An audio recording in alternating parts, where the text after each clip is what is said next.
ఇక varicose veins నుండి విముక్తి పొందండి. ఎవిస్ వాస్కులర్ సెంటర్ ఇప్పుడు మన KPHP లో గ్రాండ్ ఓపెనింగ్ ఏప్రిల్ 4వ తేదీన. నమస్తే రమ్మగారు. నమస్తే జయ. రమ్మగారు, మంచి చందమామ కథ ఏదైనా చెప్తారా? పూర్వం ఒకట ఫ్రాన్స్లో కథ, చందమామ కథలు ఇలాంటి ఉంటాయిగా. ఫ్రాన్స్లో, జపాన్లో, రష్యాలో, అదేదో దేశంలో, కువైట్లో, అదే టర్కీ దేశము, అలాంటి పేర్లు ఉంటాయి. ఇద్దరు అంటే చాలామంది జమీందారులు ఉండి చక్రవర్తికి అనుగుణంగా పనిచేసేవాళ్ళు. కొంచెం పక్కపక్క గ్రామాలకి జమీందారులుగా ఉన్న ఇద్దరు జమీందారుల ఇళ్లలో ఒకేసారి మగపిల్లలు పుట్టారు. మరి పక్కవేం కాదు, ఒక మాదిరి దూరం ఉంది. అయితే ఏదో సందర్భంలో వీళ్ళిద్దరు జమీందారులు ఇద్దరు కలుసుకుని నాకు అబ్బాయి పుట్టాడు అని చెప్పుకున్నారు. మీ అబ్బాయి ఏ రోజు పుట్టాడంటే ఫలానా రోజు 11వ తారీఖు ఆదివారం అంటే నాకు అబ్బాయి 11వ రోజు ఆదివారమే పుట్టాడు. మీ అబ్బాయికి పేరేం పెట్టావు, మీ అబ్బాయి ఎలా ఉన్నాడంటే మా అబ్బాయి తెల్లగా బొద్దుగా బాగున్నాడు అని ఈయనో పేరు ఆయనో పేరు చెప్పారు. అమిస్, అమిల్. ఒకడు అమిస్, ఒకటి రెండోవాడు అమిల్. బాగున్నాయిగా. అబ్బా భలే తమాషాగా మనం పేర్లు కూడా ఒకటే పెట్టాం అని మాట్లాడుకున్నారు. తర్వాత 4 ఏళ్లకో 5 ఏళ్లకో 3-4 ఏళ్లకి మళ్ళీ ఓసారి కుటుంబాలతో సహా కలుసుకున్నారు. తీరా చూద్దురు కదా, ఈ అమిస్ అమిలు దాదాపుగా కమల పిల్లలల్లే ఉన్నారు. ఒకే ఎత్తు, ఒకే రంగు, నీలం రంగు కంటిపాపలు. గబాలు చూస్తే ఒకటే రకం బట్టలేస్తే ఒకడే అనుకుంటాం. ఓకే. ఆ కవల పిల్లల్లాగా ఉండేసరికి ఇదేదో అపూర్వ సహోదరులు, ఎక్కడో ఒక తల్లి గర్భవాసాన్ని పుట్టవలసింది, భగవంతుడు ఇట్లా 2 గర్భాల్లో పడేశాడని వీళ్ళిద్దరూ, ఆ తండ్రులిద్దరూ ఒకే దేవాలయంలో ప్రార్థనలు కూడా చేశారు సంతానం కోసం. దేవుడు ఇట్లా వీళ్ళని సెపరేట్ చేశాడు, వీళ్ళని ఇట్లా మనం కలిపి ఉంచాలని వాళ్ళిద్దరిని ఒకే గురుగారి దగ్గరికి పంపారు. వాళ్ళిద్దరూ అమిత గాఢమైన ప్రాణ స్నేహితులుగా మారారు. ఒకళ్ళని చూస్తే రెండో వాళ్ళని చూడక్కర్లా. పెద్దవాళ్ళు అయ్యారు. పెద్దవాళ్ళు అయ్యాక వీళ్ళు ఏం చేశారు, చక్రవర్తి దగ్గర ఉద్యోగాల్లో చేరారు. జమీందారుల పిల్లలు చక్రవర్తిని సేవించడం ఆ రోజుల్లో ఉండేది. ఇవి జమీందారులు అంటే వీళ్ళకేం పడిపోదు బోల్డంతా, ఏదో చిన్న గ్రామము, కొంచెం నడుస్తూ ఉంటుందన్నమాట. ఇలా చక్రవర్తి దగ్గర ఉన్న వాళ్ళు వెళ్ళి అక్కడ పెద్ద పెద్ద అధికారులుగా అయ్యి సంపాదించుకుని మళ్ళీ తమ గ్రామాలకి కొంత వయసు వచ్చాక 40-45 దాటాక ఇంకా ఉండేవాళ్ళు కాదు, సేవలో ఉంచుకునేవాళ్ళు కాదు. ఇప్పుడు మన ఎయిర్ ఫోర్స్ వాటిలలో ఎలాగా ఏజ్ దాటాక ఉంచరు, అట్లా యుక్త వయసు రాగానే 20 ఏళ్ళు వచ్చేసరికల్లా చక్రవర్తి సేవలో చేరిపోయారు ఇద్దరు. చేరితే అమీస్కి ఒక అమ్మాయిని ప్రేమించాడు. అమీస్ ఒక దూర బంధువుల అమ్మాయి, ఓ జమీందారు కూతురి, చాలా బాగుంది అమ్మాయి, ప్రేమలో పడ్డాడు. సరే వరించి తనంతట తను పెళ్లి చేసుకున్నాడు. ఆ అమ్మాయికి ఏం పెద్ద వరణాలు లేదు, ఏమీ లేదు. మొగుడంటే ఒక చిన్న చూపు కూడా ఉండేది. దాని తోడు ఈ అమిసు అమిలు ఇద్దరు గాఢ స్నేహంగా ఉండటం, కలిసి తినటం, కలిసి ఉండటం, కలిసి చేయటం ఇతను చూస్తే అయిష్టంగా ఉండేది. ఏమిటి పెళ్ళంతో ఉండకుండా వీళ్ళతో ఉంటాడు అనిపించేది. తనతో ఉన్నా తనేమంత ప్రేమగా ఆవిడ ఉండేది కదా. ఒక రెటమతపు ధోరణి, కొద్దిగా పుల్ల విరుపు పద్ధతి. కొంతమంది ఉంటారు అట్లా, మొగుళ్ళతో బాగుండరు కానీ మొగుళ్ళు ఎవరితోటి బాగుండకూడదు అనుకుంటారు. ఇలాంటి ధోరణి ఉంటుంది. ఈ కొంతకాలం గడిచేసరికల్లా అమీస్ పెళ్లి చేసుకున్నాడు. అమీల్కి రాకుమార్తె మీద ప్రేమ ఉంది. అప్పుడప్పుడు చెప్పేవాడు, రాకుమార్తె నన్ను ఎక్కువ ఆకర్షిస్తోంది అని. అయితే ఏమైంది, ఇతను భార్య గర్భవతి అయితేనో ఏమో అత్తవారింటికి వెళ్తూ ఏం చెప్పాడంటే, నువ్వు నీ ప్రేమను నువ్వే దాచుకో, బయట పెట్టబోక, నేను వచ్చాక ప్రభు చక్రవర్తి దగ్గర ఏదైనా మాట్లాడడం కుదురుతుందేమో చూద్దాం, ప్రమాదం అని చెప్పి అతను అత్తవారింటికి వెళ్ళిపోయాడు. అవేమి ఇలా వెళ్ళి అలా వచ్చేసేవేం కాదు, ఒక 3 నెలలు 2 నెలలు పట్టేది. సెలవు తీసుకొని వెళ్ళాడు. అయితే ఈ లోపల ఏమైంది, ఈ అమీలు ఒక ఉద్యానవనానికి రాకుమార్తె వెళ్ళినప్పుడు ఆమె వైపు రెప్ప వాల్చకుండా నుంచి చూస్తూ ఉండేసరికల్లా ఆవిడ కళ్ళు ఎగరేస్తుంది. ఇతనికి అమ్మాయి తనకేదో సైగ చేస్తోందని అర్థం. అయితే అమ్మాయి ఏం చేస్తుందంటే ఒక ఉత్తరం రాసి ఫలానా చోట కలుసుకుందాన్ని రమ్మ, నువ్వంటే నాకు కూడా ఇష్టం అని చెప్పింది. వీళ్ళిద్దరూ రహస్యంగా కలుసుకోవటం మొదలుపెట్టారు. రాకుమార్తె అమిల్ కలుసుకుంటుంటే ఏమైంది, ఒక ఉద్యోగి ఒకడు ఇది చూసేసి చక్రవర్తికి ఫిర్యాదు చేశాడు, ఇతను రాకుమార్తెని కలుస్తున్నాడు అని. అట్లా కలవకూడదు, అవన్నీ చేయడానికి వీల్లేదు, ప్రేమల్లో గీమల్లో ఉండటానికి వీల్లేదు. రాజోద్యోగుల్లో ఒకడు పోయి రాజకుమార్తెతోటి కలిసి తిరుగుతానంటే ఎందుకు ఒప్పుకుంటారు, ఊరుకోరు కదా. ఈ ఉద్యోగి ప్రభువుకి రిపోర్ట్ చేసేసరికల్లా ఆయన అన్నాడు, అతను చెప్పాడు, అబ్బాయి కాదు నేనేమి రాజకుమార్తెని కలవలేదు కాదన్నాడు. అనేసరికి ఉద్యోగి అన్నాడు, అంటే నేను అబద్ధం చెప్పానా, నేను అక్షరాల అమీల్ని చూశాను, రాకుమార్తెని అక్కడ చూశాను, ఆమె ఆ రోజు కట్టుకున్న బట్టల రంగుతో సహా నేను చెప్పగలను. రాజకుమార్తె రోజు బట్టలు ఇది ఉంటుంది ఆవిడికి ప్రోటోకాల్, అవును అని ప్రూవ్ అయితే ఉన్నట్టే అనేసరికల్లా ఇతను మళ్ళీ ఓటర్ ఇచ్చాడు, కాదన్నాడు. అమిత్ ఏం చెప్పాడు, నేను వచ్చేదాకా రివీల్ చేయొద్దన్నాడు కదా, రివీల్ చేయకుండా ఉందామనుకున్నాడు కానీ ఆ ఉద్యోగం ఒప్పుకోవాలి. అయితే నాతో ద్వంద్వ యుద్ధానికి సరేనా, నువ్వు దమ్ముంటే నువ్వు యుద్ధం చేయి, నువ్వు అబద్ధం ఆడేవాడివి, భయంతో ఓడిపోతావు అనేసరికల్లా ఇంకేం చేయాలో తెలియదు. అప్పట్లో ఈ ఫ్రాన్స్ కథల్లో ద్వంద్వ యుద్ధాలు చాలా కనపడతాయి. అక్కడ వాళ్ళ సిస్టమ్ ఏంటంటే ఎవడైతే తప్పు చేస్తాడో వాడికి లోపల ఒక బెదురు ఉంటుంది, దైవం పట్ల భయం, వాడు ఓడిపోతాడు. పిస్టల్ పెట్టి కూడా కాల్ చేసుకునేవాళ్ళు, అలాంటివి కూడా ఉండేవి. కత్తి యుద్ధాలు ఉండేవి, ద్వంద్వ యుద్ధానికి రా అని పిలవడం అవి ఇంగ్లీష్ కథల్లో చాలా చోట్ల కనపడతాయి మనకి. అక్కడి నుంచి సరే ద్వంద్వ యుద్ధానికి ఒప్పుకున్నాడు. సాయంకాలం అయ్యేసరికల్లా ఒక 4:30-5 గంటలు అయ్యేసరికల్లా ఆమెస్ వస్తున్నట్టుగా వార్త వచ్చింది. ఇతను ఏం చేశాడు, ఇంటి దగ్గర ఉండకుండా ఆ మేఘాల మీద దీనికి పరిగెత్తాడు, అంటే మన ఏమంటారు పొలిమేరల దాకా వెళ్ళాడు. వెళ్ళేసరికల్లా ఆమెస్ కంగారు పడిపోతూ, ఎందుకు వచ్చేసాను అనుకున్నావు, ఈ ద్వంద్వ యుద్ధం ఖబరు నాకు తెలిసిపోయింది, నువ్వు ఓడిపోతావు, నీది పొరపాటు, నేను వచ్చేదాకా తొందరపడద్దు అని చెప్పే నీకు, అయినా నువ్వు అలాగే చేసావు. నువ్వు ఓ పని చెయ్యి, నువ్వు నా భార్య పటాలం వెనకాల వస్తోంది, నా ప్లేస్లో నువ్వు ఇక్కడ ఉండిపో, నీ ప్లేస్లో నేను వెళ్ళిపోతా, నీ కవచం నాకు ఇచ్చేసే, నేను కవచం వేసుకుంటే మన ఇద్దరిని గుర్తుపట్టరు, నేను నా భార్యతో ఇంకా దారిలో ఉన్నాను అనుకుంటారు, ఇది ఎవ్వరికీ తెలియదు. నువ్వు భయంతో ఉన్నావు, తప్పు చేశానన్న భయం, దొరికిపోయానన్న భయం, ఓడిపోతావు నువ్వు, నేను ఓడిపోను, నాకే భయమూ లేదు, యుద్ధం మామూలుగా చేసి వస్తాను అంతేనని ఈ అమిల్ని దీంట్లో ఉంచేసి ఆ దీని దగ్గర రాచబాట దగ్గర వదిలిపెట్టేసేసి నా గుర్రం పట్టుకుని నువ్వు ఇక్కడ ఉండని ఇతని గుర్రం వేసుకుని వెనక్కి వెళ్ళిపోయాడు. అమిస్ వెళ్ళిపోయి ఏం చేశాడు, ద్వంద్వ యుద్ధానికి చీకటి పడ్డాక చేస్తారు. ద్వంద్వ యుద్ధానికి దిగారు ఇద్దరు. అతను మంచి బట్టలు చక్కగా వేసుకున్నాడు, గట్టిగా కవచం కనపడకుండా. వీళ్ళిద్దరిలో తేడా తెలియదు కాబట్టి ఉద్యోగి ఓడిపోయాడు. ఎందుకంటే అమిస్ చాలా బలశాలి, మంచి యుద్ధనీతి తెలిసినవాడు.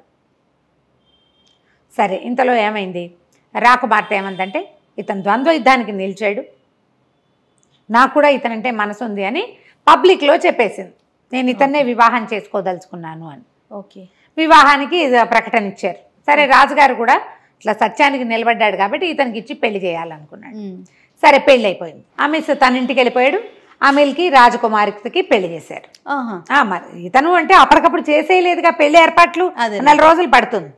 అయితే ఈ భార్యాభర్త ఇద్దరు, పెళ్లి కొడుకు పెళ్లి కూతురు ఒక చోట చేరాక అమిల్ చెప్పాడనమాట, నా స్నేహితుడు నా కోసం ప్రాణత్యాగానికి సిద్ధపడ్డాడు, మన కోసం చేశాడు అని చెప్పి చాలా ఎక్కువ ప్రేమగా ఉండేవాళ్ళు. అయితే ఏమైంది, కొంతకాలం కలిసి ఇక్కడే ఉన్నారు వీళ్ళు. 40 వచ్చాక వాళ్ళు కూడా సంపాదించుకుని 40 పడి రాగానే ఎవళ్ళు ఊళ్ళకి వాళ్ళు వెళ్ళిపోయారు. ఈ అమిస్ భార్యకి, అమ్మయ్య ఇప్పుడైనా సరే ఈ ఫ్రెండ్స్ పీడ విరగడైంది అని చెప్పి ఆవిడ తన పిల్లల్ని చూసుకుంటూ ఉండేది. ఈ అమిల్కి కూడా 2 కుమారులు పుట్టారు. వాళ్ళకు 2 వీళ్ళకు 4 పిల్లలు పుట్టారు. ఈయన తన ఊరు వెళ్ళేసరికల్లా ఈయనకి కొంచెం కుష్ఠవ్యాధి వచ్చింది అమిస్కి. కుష్ఠవ్యాధి వచ్చేసరికల్లా భార్య అతనికి ఏమీ వైద్యం చేయించేది కాదు. ఏం వైద్యం చేయించినా ఇంతే కదా అని చెప్పి ఇంటికి భవనానికి దూరంగా ఒక సావిడి వేయించి ఆ సావిట్లో అతన్ని పెట్టేది. పెడితే ఇతను ఏమన్నాడు, ఉంటా నేను ఇక్కడే, వేళ పట్టున నాకు ఆహారం ఇచ్చి వేళకి నాకు సపర్యలు కనుక చేస్తే ఉన్నన్నాళ్ళు నేను హాయిగా సంతోషంగా ఉంటాను కదా అంటే, సపర్యలు ఎవడు చేస్తాడు, నీకు అన్నం పెట్టడమే ఎక్కువ అనేది పిల్ల. బతుకున్నంతకాలం బతుకుంటాడని పిల్లల్ని కూడా అతని దగ్గరికి వెళ్ళనిచ్చేది కాదు. అంటుకుంటుందని పిల్లలు భయపడతారు. రెండోది ఆవిడకి అలా భర్తతో స్నేహంగా ఉండే తీరే లేదు. పోతే పోతాడు, ఇంత జమీ ఉంది, సంపాదించుకొచ్చాడు, అందుకంటే ఏం కావాలి జీవితానికి, ఇలాంటి వాళ్ళని చూడం మనం ఇప్పుడు కూడా చూస్తాం గారు. ఇతను ఇలా ఉండగా ఏమనుకున్నాడంటే, ఇక ఆయనకి ఎవ్వరూ మనుషులు కనపడక, అయిన వాళ్ళు కనపడక, స్నేహానికి ప్రాణం ఇచ్చే మనిషి స్నేహితుడు దూరం అయిపోయాడు. అతను ఊరు అతను వెళ్ళిపోయాడు. ఈ జబ్బుతో నేనేం చేస్తాను, ఇంట్లో భార్య ప్రేమగా ఉండి కాస్త ఆను పాను కనుక్కుంటుంటే జీవితం వెళ్ళేది. దాంతో ఏమన్నాడు ఆ పనిచేసే కుర్రాళ్ళని, అరే బాబు మీరు నాకేమీ చేయొద్దురా, మళ్ళీ ఆవిడ పెట్టేది కూడా పంపించకండి, తీసుకురాపోకండి, నన్ను మోసుకెళ్ళండి చాలు. వీళ్ళకి ఏంటంటే ఉద్యోగులకి జమీల్లో సొంతానికి కొన్ని ఎకరాల పొలాలు ఇస్తారు. వాళ్ళ పొలం నెల జీతం హడావిడేం ఉండదు వాళ్ళకి. ఆ పొలాలు వాళ్ళు సాగు చేసుకుంటూ ఉంటారు. ఆ పొలం మీద వచ్చే హైవేజ్ వాళ్ళకి వెళ్ళిపోతుంది, వీళ్ళు ఇక్కడ పని చేస్తారు. నెల నెలా జీతాలు అవి కాదు. అట్లా ఈ పొలం ఎకరాలు రాయబడి ఉన్న ఇద్దరు పనివాళ్ళు ఈయన మంచం మోసుకుని సమీల్ వాళ్ళ ఇంటికి తీసుకెళ్ళటానికి ఒప్పుకున్నారు. ఈయన మధ్యదారిలో ఏం చేస్తాడు, ఈయన దగ్గర డబ్బులు లేవు, భార్య అతనికి డబ్బు ఇవ్వదు, ఆహారం ఇవ్వదు, అడుక్కుంటూ ముష్టెత్తుకుంటూ పాపం అలా ఎలాగో ఆ 4 కార్ల మంచం మీద పడుకుని కొన్ని రోజులకి ఎప్పటికో అమీల్ వాళ్ళ ఊరు చేరేసరికి అమీల్ ఆశ్చర్యపడి, ఇంత జబ్బు చేసిందా, కాళ్ళు చేతులు ఇట్లా తినేసి ఉన్నాయి నీకు, అయ్యో ఎలా ఉంటావు, నువ్వు ఎక్కడికి వెళ్ళొద్దు, ఆవిడ సరిగ్గా చూడకపోతే నువ్వు ఇక్కడే ఉండు నా దగ్గరే అని చెప్పి అతనికి వెంటనే ఒక వైద్యుడిని పిలిపించి ఆ వ్రణాలన్నీ శుభ్రంగా దగ్గరుండి కడిగించి కట్లు కట్టించి శుభ్రంగా కడుపు నిండా ఆహారం పెట్టి ఆ పని వాళ్ళు ఇద్దరిని ఒరే మీరు ఇక్కడ ఉంటారా వెళ్ళిపోతారా అన్నాడు. వెళ్ళిపోతామంటే వాళ్ళకి డబ్బు ఇచ్చి పంపించేసాడు. నా దగ్గర పని వాళ్ళు ఉన్నారు, మా ఊళ్ళో సేవ చేసేందుకు మనుషులు తక్కువ లేరు, ఇంకో 10 రూపాయలు ఎక్కువ ఇచ్చి చేయిస్తానని, అయినా నా స్నేహితుడికి నేను స్వయంగా చేసుకుంటా, నా కోసం ప్రాణం ఇవ్వడానికి సిద్ధపడ్డాడు. ఒకవేళ అప్పుడు ద్వంద్వ యుద్ధంలో ఓడిపోయి ఉంటే చచ్చిపోయేవాడు కదా, అంతేగా, ఎంతో బాగా జాగ్రత్తగా చూసుకునేవాడు. సరే వీళ్ళిద్దరూ స్నేహంగా కొద్ది రోజులు ఉన్నాక ఒకనాటి రాత్రి అమీస్కి ఒక కల వచ్చింది. ఒక దేవదూత కనపడింది కల్లో. తెల్లవారుజామున 5:30, 5:30 కాసేపట్లో మెలకు వస్తుందనగా ఒక దేవదూత పెద్దగా ఎత్తుగా, ఆ ప్రాంతాల్లో దేవదూతలు కనపడ్డాలి, ఏంజల్స్ ఎక్కువ కనిపిస్తాయి. రెక్కలున్న ఒక అందమైన దేవదూత ఏం చెప్పిందంటే, నీ జబ్బు పోయేందుకు ఒక మార్గం ఉంది అమీస్, నీ స్నేహితుడి కుమారులు ఇద్దరినీ చంపి ఆ రక్తం రాసుకుంటే ఇది తగ్గిపోతుంది అని చెప్పింది. చెప్పేసరికి ఇతను వద్దు వద్దు వద్దు, నా కోసం ప్రాణం ఇస్తాడు, వాడి పిల్లల్ని చంపటం ఏమిటి, వద్దు వద్దు అన్నాడు. గట్టి గట్టిగా అరుస్తున్నాడు. ఈ తెల్లవారిపోతుంది కదా, అమీల్ లేచి వచ్చి స్నేహితుడు ఏదో వద్దు వద్దు అంటే, ఏమిటి అమీస్ ఏం వద్దంటున్నావు, ఏం జరిగింది, ఏం కనపడింది నీకు అని అడిగితే అతను వలవల ఏడుస్తూ, ఎవరో దేవదూత కనపడింది, నీ కుమారుల నెత్తురుతోటి నా జబ్బు తగ్గుతుందిట, ఇంత దుర్మార్గమా, 50వ పడిలో పడుతున్నాను, నా జబ్బు తగ్గడానికి పసిపిల్లల రక్తం రాసుకుంటానా, ఇంకా ఇప్పుడే 10-12 ఏళ్ల పిల్లలు నీ పిల్లలు, అదే వద్దు వద్దంటున్నాను అనేసరికల్లా అమీల్కి అనిపించింది, వీడు నా కోసం ప్రాణం ఇవ్వదలుచుకున్నాడు, వీడిని బతికించడానికి పిల్లలు మళ్ళీ పుట్టరా అనిపించేసింది. అనిపించి ఏం చేశాడు, తెల్లవారాక భార్యని ప్రార్థనా మందిరానికి వెళ్ళు, నువ్వు ప్రార్థన చేసుకోవడానికి మందిరానికి వెళ్ళమన్నాడు, దేవాలయం ఏదో ఒక టెంపుల్ వెళ్ళమని. కొడుకులు ఇద్దరు ఆడుకుంటుంటే ఇద్దరికి ఏదో తినడానికి పెట్టి గదిలోకి తీసుకెళ్ళి మంచం మీద పిల్లలిద్దరి కుత్తుకలు కోసేసి ఆ నెత్తురు ఇట్లా పట్టుకొచ్చి ఇతని వ్రణాలకు పూసేసాడు. పెద్ద పెద్ద కేకలు పెట్టాడు అమీస్, అయ్యో ఏం చేసావు, ఎంత పని చేసావు నువ్వు, ఇలాంటి పని చేసావేమిటి, పిల్లలని కేకలు పెట్టినా ఇక మొత్తం పుండంతా మాయమైపోయి మామూలుగా వచ్చేసినాయి చేతులు కాళ్ళు. పద నా భార్యను కలుసుకుందామని చెప్పి ఇతను వెంబడి పెట్టుకుని ప్రార్థనా మందిరం దగ్గరికి వెళ్ళాడు. మామూలుగా నడుచుస్తున్న అమీస్ని చూసి ఆశ్చర్యపోయింది రాజకుమార్తె. ఎట్లా నడుస్తున్నాడు, ఏం జరిగింది, ఇలాంటి మిరకిల్ ఎలా జరిగింది అని సంతోషంగా అడిగింది.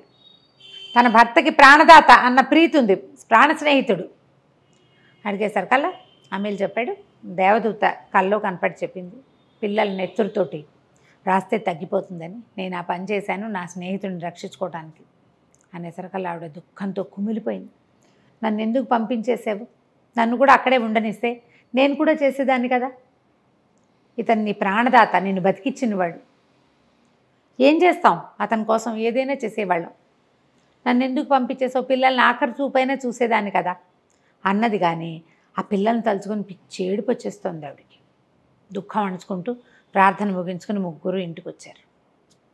ఇంటికి వస్తే ఆవిడ పిల్లల సేవలు మరి తర్వాత చేయాలా, కొంతమంది పని వాళ్ళందరినీ సిద్ధంగా ఉండమని ఈవిడ పిల్లలు డెడ్ బాడీస్ చూడడం కోసం గదిలోకి వెళ్ళింది. హాయిగా ఆడుతున్నారు ఇద్దరు మంచం మీద కూర్చొని. ఆమె నిర్ఘాంతపోయింది, పెద్దగా కేకలు పెట్టింది, అమీల్ చూడండి ఇక్కడ ఏం జరుగుతోందో అని. వాళ్ళు పరిగెత్తుకొచ్చేసరికల్లా మెడ మీద ఇద్దరికి ఇట్లా ఎర్రటి చార్లు ఉన్నాయి తప్ప పిల్లలు శుభ్రంగా బతికే ఉన్నారు. ఆ దేవదూత వీళ్ళ స్నేహాన్ని పరీక్షించడం కోసం ఇలాంటిది పెట్టింది. అది చాలా ప్రచారమైందట. స్నేహితుడి కోసం ప్రాణం ఇచ్చేవాడికి భగవంతుడు ప్రాణం పోస్తాడు, వాళ్ళ నమ్మకం అన్నమాట అది. ఈ రోజుల్లో జరుగుతాయో జరగవో, కానీ నిజంగా అంత పని చేయటం, మొదట అతను తనకి పెళ్ళయింది, ప్రేమించి పెళ్లి చేసుకున్న భార్య ఉంది, అయినా కూడా స్నేహితుడి ప్రాణం పోతుందేమో అని ఆ యుద్ధాన్ని సిద్ధపడి వెళ్ళాడు. తన పిల్లల్ని వదిలిపెట్టుకుని అయినా సరే స్నేహితుడిని రక్షించాలనుకున్నాడు రెండువాడు. ప్రాణ స్నేహితుల కథ బాగుంది కదా? చాలా బాగుంది రమ్మగారు, సూపర్, ఎక్సలెంట్ అనమాట. చందమామ కథలు బాగుంటాయి. స్నేహం విలువ చెప్పే కథ కదండి. అవును. నమస్తే రమ్మగారు. నమస్తే.